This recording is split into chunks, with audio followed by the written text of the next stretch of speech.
오늘 말씀에 이렇게 16절부터 35절 말씀인데 말씀의 분위기가 이렇게 초반부터 심상치 않습니다. 네. 이런 좋은 날씨에 이렇게 심상치 않습니다. 네.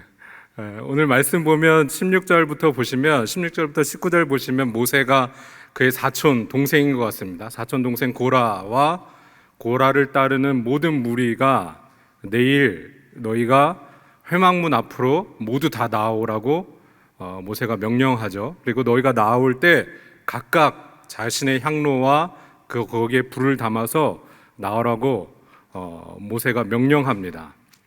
자신의 그 향을 들고 고라와 그를 따르는 모든 무리가 자신의 각각 향로와 불을 담아서 회막문 앞으로 나오라는 것은 굉장히 심각한 명령입니다. 왜냐하면 여러분, 민수기 3장에 보면 아론의 두 아들 나답과 아비후가 하나님 앞에 다른 불을 드렸다가 하나님의 심판을 받게 되죠. 죽게 됩니다. 그래서 이것은 그냥 하는 그냥 이렇게 의식적으로 하는 명령이 아닙니다. 지금 굉장히 뭔가 심각한 상황입니다.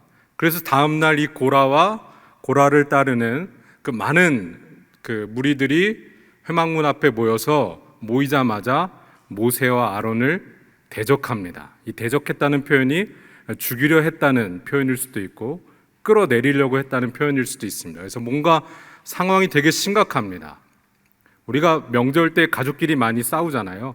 흔치 않게 싸우잖아요. 싸울 때도 있고 안 싸울 때도 있고 화목할 때도 있는데 그렇게 흔한 상황만은 아닙니다. 지금 우리가 분위기로 봤을 때. 근데 왜 이런 상황이 벌어졌냐면 우리가 읽진 않았지만 민수기 16장 1절부터 보시면 왜 이런 일이 일어나게 됐는지 그 연유가 기록되어 있는데 1절부터 보시면 레위 지파의 고라와 모세의 사촌이기 때문에 당연히 레위 지파죠. 레위 지파의 고라와 르우벤 지파의 다단과 아비람과 온이 당을 짓습니다. 이 당을 성경에서 당을 짓는다고 하면 긍정적인 표현이 아닙니다. 네, 무리를 이뤄서 세력을 이뤄서 무언가를 하려고 하는데 이 네 사람뿐만 아니라 2절에 보면 이스라엘 중 그 총회에서 선택되고 이름 있는 지휘관 리더들 250명과 함께 이 네 명이 모세를 대적합니다. 이스라엘에서 총회에서 선택되고 이게 이름 있는 지휘관이라고 하면 모든 백성들한테 인정받는 대표적인 리더들 250명이죠. 그러니까 어마어마한 세력을 지금 이뤄서 모세와 아론을 대적하고 있는 겁니다. 그리고 3절에 뭐라고 말하냐면 이들이 대적하는 이유에 대해서 말하는데 모세와 아론에게 뭐라고 말하냐면 너희가 분수에 지나도다 라고 말합니다. 원어 성경으로 보면 너희가 너무 멀리 갔다 이렇게 말하는 겁니다.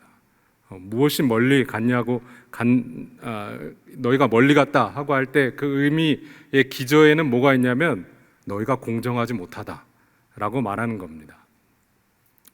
여러분, 미국 시카고 대학의 경제학부 교수이고 그 미국의 그 시카고 대학을 중심으로 한 행동경제학이라는 학문이 있습니다. 행동경제학은 무엇을 의미하냐면 그 경제 활동이 이루어지는 재화보다 경제 활동의 주체들을 연구하고 그것에 포커스를 맞추는 학문입니다.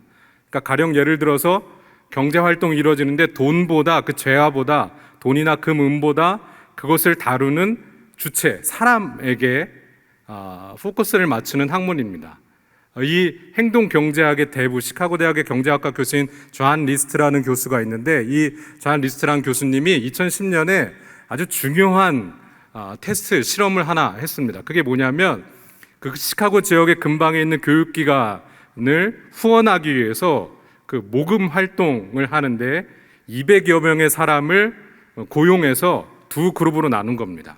두 그룹으로 나눠서 한 그룹에는 시간당 15달러의 임금을 주고 한 그룹에는 시간당 10달러의 임금을 줘서 어떤 그룹이 더 많은 그 모금 활동을 하는지를 지켜봤습니다. 당연히 우리 모두가 예측하는 것처럼 15달러, 시간당 15달러를 받는 그 그룹이 훨씬 더 많이 그 모금 활동에 더 열정적으로 참여할 거라고 기대하지 않습니까? 근데 실험 결과 그렇게 나왔습니다. 10달러를 받은 사람들보다 15달러를 받은 사람들이 훨씬 더 열심히 일하고 훨씬 더 많은 그 금액을 모금했다는 것이 드러났습니다.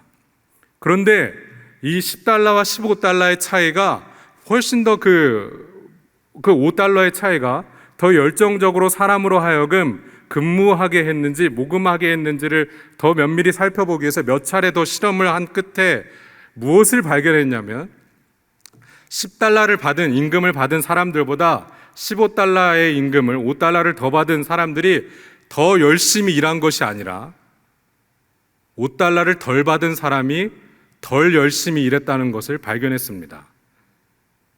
이 세 차례의 실험을 통해서 무엇을 발견했냐면 이 두 그룹 사이에 서로의 임금을 알게 된 겁니다.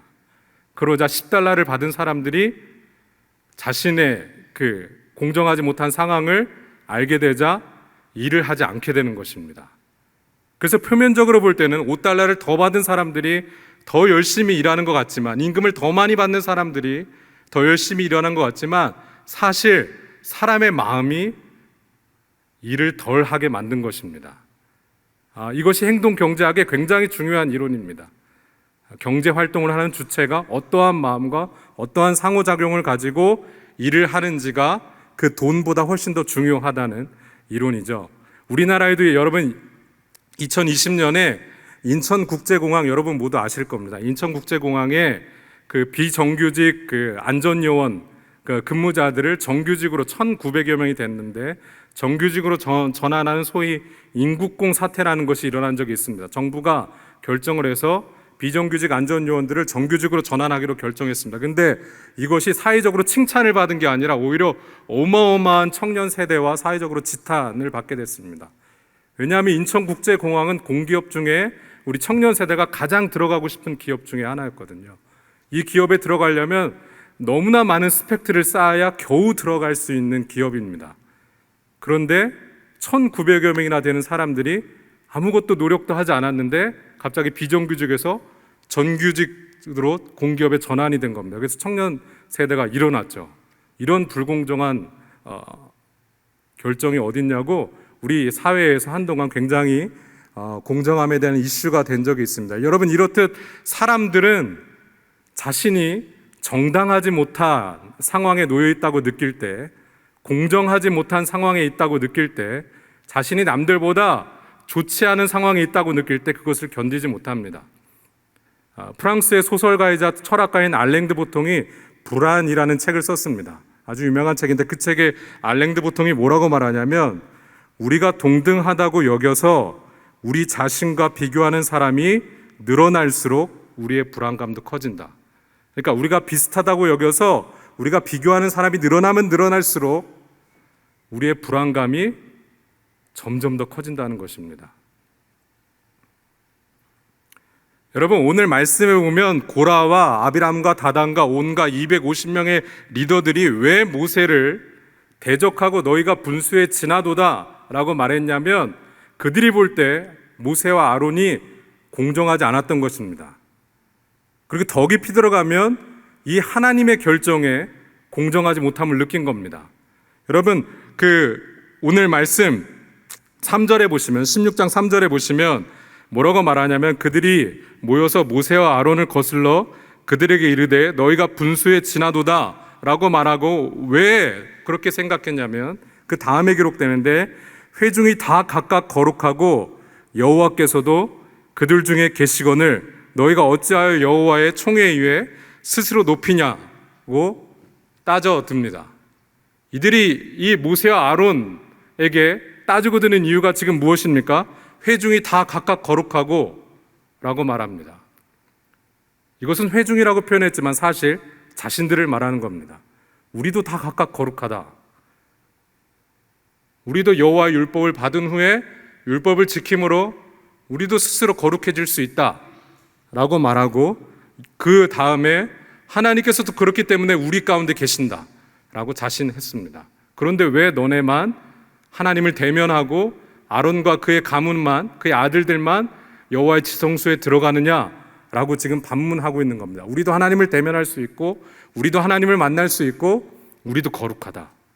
그런데 왜 공정하지 못하게 너희만 그런 위치와 지도자의 위치에 있느냐라고 지금 이들이 대적하고 있는 겁니다.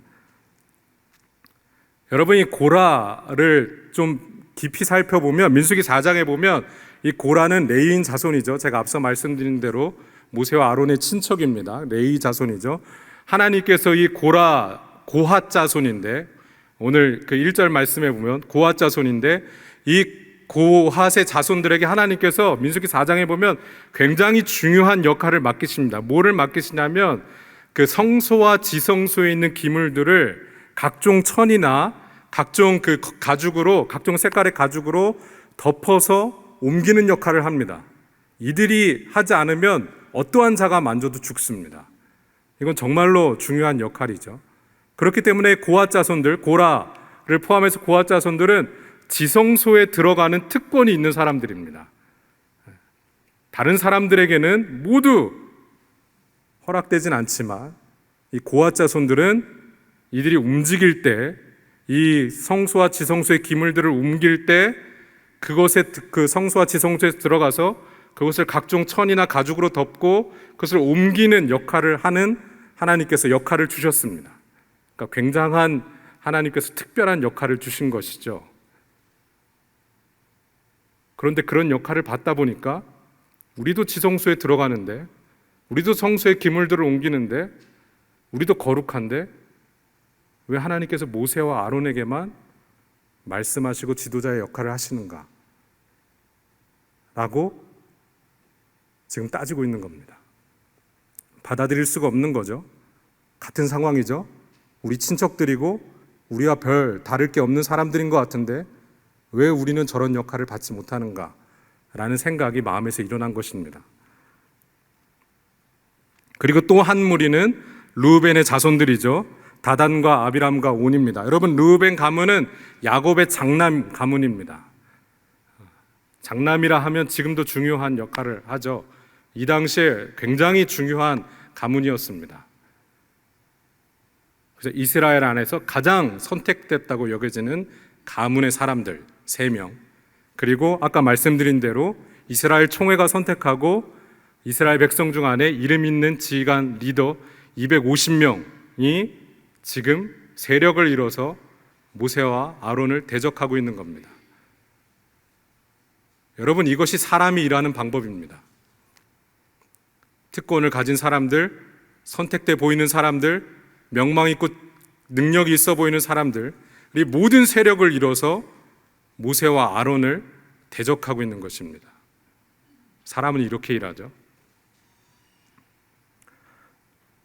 그래서 오늘 말씀 19절로 돌아와서 오늘 말씀해 보시면 여호와께서 이 회막, 온 여호와의 영광이 온 회중 가운데 나타나십니다. 그리고 하나님께서 모세에게 말씀하시죠.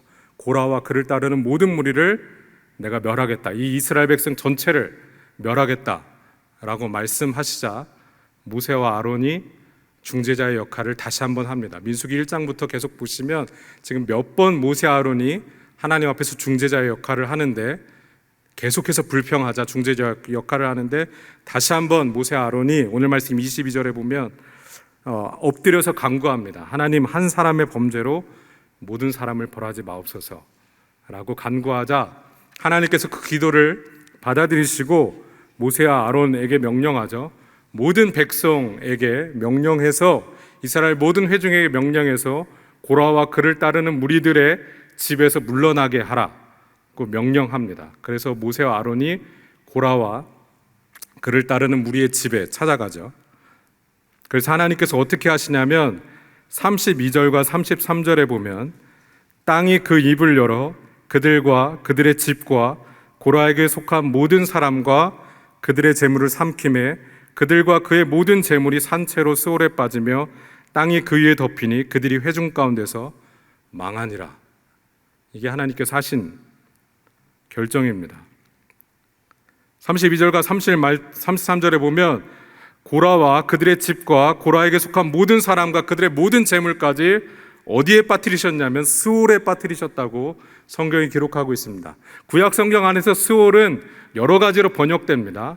긍정적인 의미의 죽음으로도 번역되는데 지금 이 말씀 안에서는 완전한 멸망을 의미합니다. 영혼까지 완전히 고라와 그를 따르는 무리들, 그의 가족들이 완전히 멸망했음을 지금 의미하고 있는 것입니다.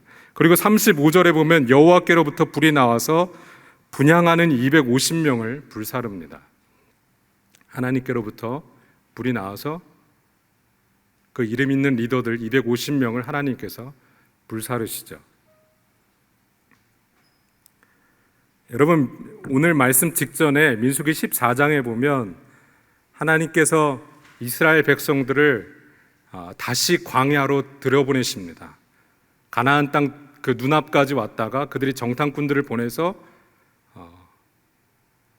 안 좋은 프리젠테이션을 받자 우리는 도저히 저들을 이길 수 없다고 곡을 하면서 불평하자 하나님께서 그 원망을 들으시고 너희가 다시 광야로 들어가라고 이스라엘 백성에게 명령하십니다. 그리고 오늘 15장 16절 말씀이 이어지는 것이죠. 여러분, 광야는 하나님의 약속이 가장 의심되는 장소입니다. 우리가 성경 안에서 이 모세가 이스라엘 백성을 이끌고 이 광야를 통과한 이야기가 가장 유명한 이유가 있습니다.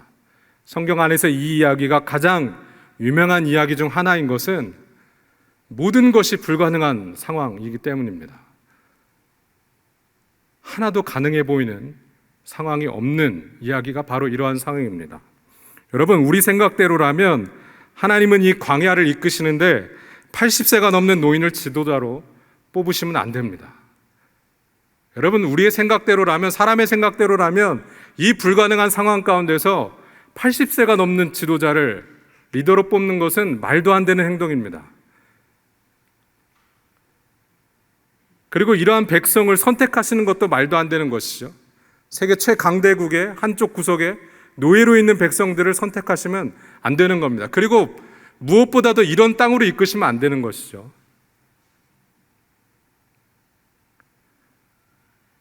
여러분, 우리의 생각대로라면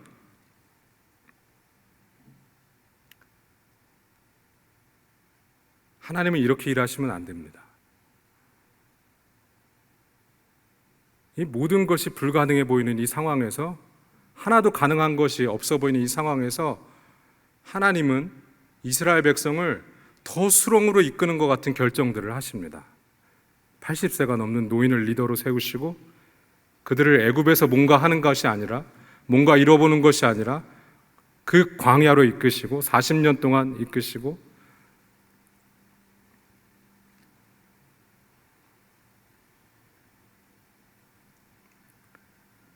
여러분, 모세와 이 광야 이야기는 불가능해 보이는 것 투성입니다. 여러분, 느헤미야 4장, 한번 성경책이 있으시면 느헤미야 4장을 한번 펴보시겠습니까? 느헤미야 4장 2절과 3절에 보면 아주 유명한 말씀이 기록됩니다. 완전히 멸망했던 이스라엘을 하나님께서 다시 포로에서 귀환시키시고 이스라엘 성벽을 다시 쌓는 일을 하실 때 산발락과 도비아라는 사람들이 이스라엘 백성들이 하는 일을 조롱하면서 말하는 내용이 느헤미야 4장 2절과 3절에 기록되어 있는데, 그들이 뭐라고 말하냐면 자기 형제들과, 산발락이 말하는 겁니다. 자기 형제들과 사마리아 군대 앞에서 일러 말하되 이 미약한 유다 사람들이 하는 일이 무엇인가? 스스로 견고하게 하려는가? 제사를 드리려는가?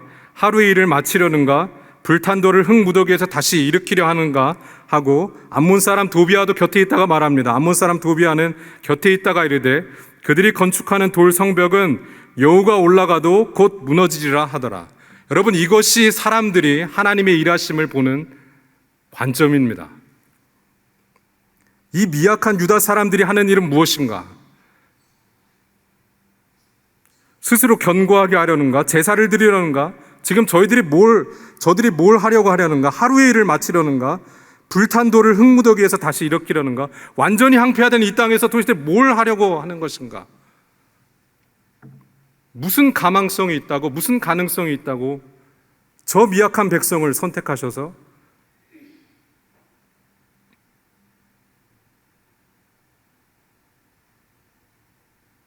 저들이 행하는 일은 여호가 올라가도 무너질 것이다.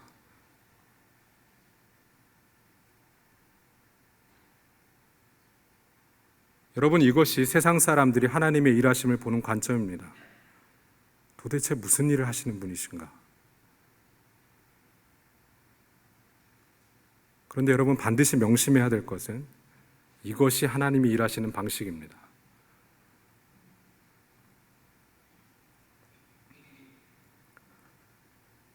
여러분, 사람들이 볼 때 위대한 일을 원한다면 이런 리더와 이런 백성을 선택하면 안 되죠. 만약 하나님께서 위대한 일을 꿈꾸신다면 이런 리더와 이런 미약한 백성을 데리고 이런 곳을 지나게 하시면 안 됩니다.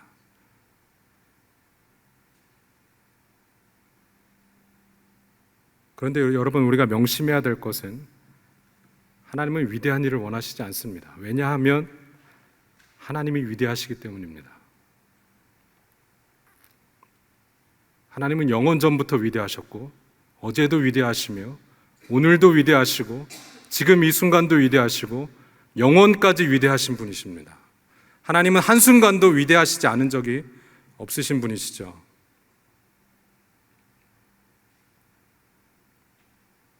여러분, 하나님의 전능하심에 대해서 묵상해 보신 적 있으십니까? 하나님은 전능하신 분이십니다.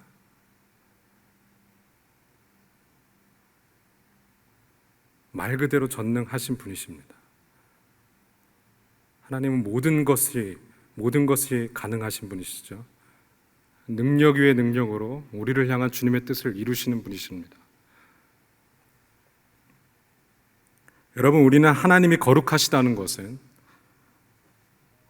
우리가 너무 많이 고백하지만 하나님이 거룩하시다는 고백은 하나님이 우리와 본질적으로 완전히 다른 분이심을 인정하는 것입니다.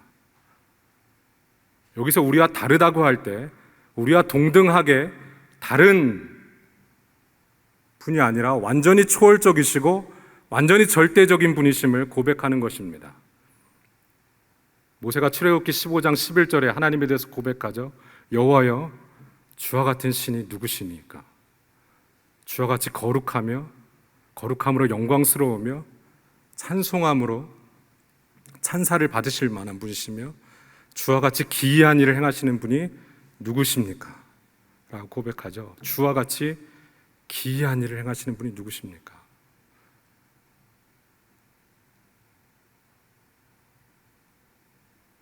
오직 하나님만이 기이한 일을 행하실 수 있는 분이십니다. 기이한 일은 무엇입니까? 불가능한 상황을 가능케 하시는 분이시죠. 호세아서 11장 9절에도 말씀하시죠. 이는 내가 하나님이요 사람이 아니라 너희 중에 계신 거룩한 이시라. 여러분, 하나님의 거룩하심은 하나님이 우리와 완전히 다른 분임을 인정하는 고백입니다. 주님은 우리와 완전히 다르신 분이십니다. 하나님께서 이 광야 여정을 처음 시작하실 때 모세를 통해서 말씀하시죠. 출애굽기 14장 14절에 보면 뭐라고 말씀하십니까? 여호와께서 너희를 위하여 싸우시리니 너희는 가만히 있을지니라. 그것이 우리를 향한 하나님의 명령이죠. 이 광야를 통과하실 때 하나님께서 너희가 이런 재능들을 발견해서 이러한 일들을 해서 어떻게 좀 해봐라. 너희가 이러한 일들을 일으켜서 이러한 재물들을 일으키고 이러한 재능들을 일으켜서 나에게 영광 돌려봐라 라고 결코 말씀하지 않으시죠. 여호와께서 너희를 위하여 싸우시리니 원어 성경에 보면 너희는 침묵하고 있어라. 아무 말도 하지 말아라 라고 말씀하십니다. 여러분, 오늘 말씀에 보면 고라와 다단과 아비람과 온과 이스라엘의 이름 있는 리더 250명, 사실상 거의 전부를 의미합니다. 그들이 하나님을 대신할 수 있다고 생각했습니다. 자신들의 결정이 하나님의 결정보다 훨씬 더 지혜롭다고 판단한 것이죠. 그리고 그들 스스로도 거룩하다고 생각했습니다. 하나님이 거룩하신 게 아니라, 하나님이 우리와 다르신 분이 아니라 자신들이 거룩하다고 생각했습니다.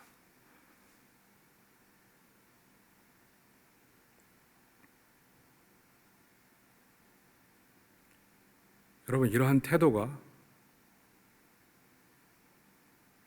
이런 어마어마한 결과를 만들어내는 것입니다. 우리도 삶의 많은 영역에서 하나님 앞에 이렇게 태도를 취할 수 있죠. 우리가 입술로는 하나님이 거룩하시다고 고백하지만 하나님 주님은 나와 별반 다르지 않는 분이십니다. 하나님 이 일에 있어서 이 결정이 훨씬 더 지혜롭습니다.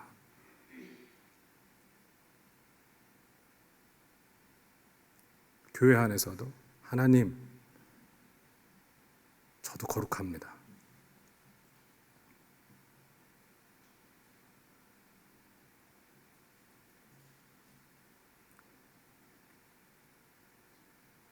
광야에서 가장 하기 힘든 것 한 가지를 꼽으라면 가만히 있는 것입니다. 왜냐하면 가만히 있지 않으면 당장 죽을 것 같은 상황이 바로 광야인 것이죠. 하나도 낭만적이지 않고 곳곳에 죽음의 위험이 도사리고 있는 것이 바로 광야이죠. 이런 곳에서 아무 말도 하지 않고 가만히 있으라고 하는 것은 너무나 견디기 힘든 명령입니다. 우리 삶도 마찬가지죠. 하나님의 말씀 앞에 머무르기보다 내가 결정하기 전에 먼저 하나님 앞에 나아가는 것은 너무나 힘듭니다. 너무나 우리를 불안하게 만들죠.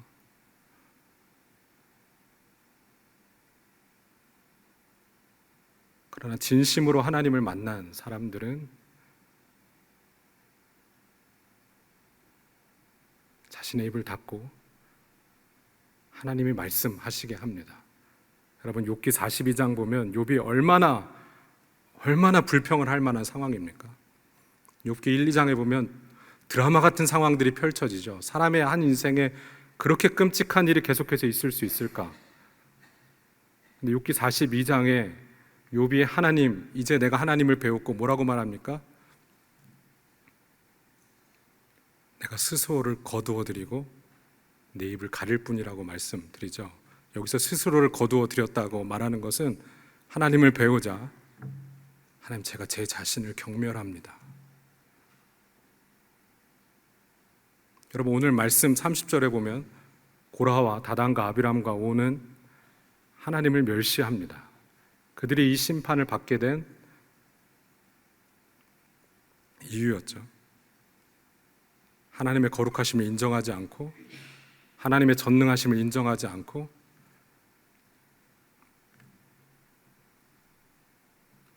자신이 거룩하다고 생각했습니다. 그것이 여호와를 멸시하는 것이죠.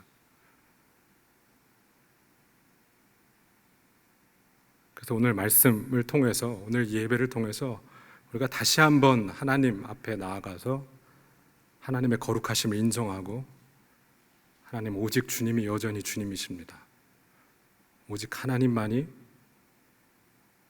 내 삶에 가장 지혜로우신 분이시고 하나님은 불가능을 가능하게 하실 수 있는 유일하신 분이십니다. 그 누구도 하나님과 라이벌이 될 수 없습니다 라고 고백하게 되시는 우리 모든 성도님들 되시길 주님의 이름으로 축복합니다.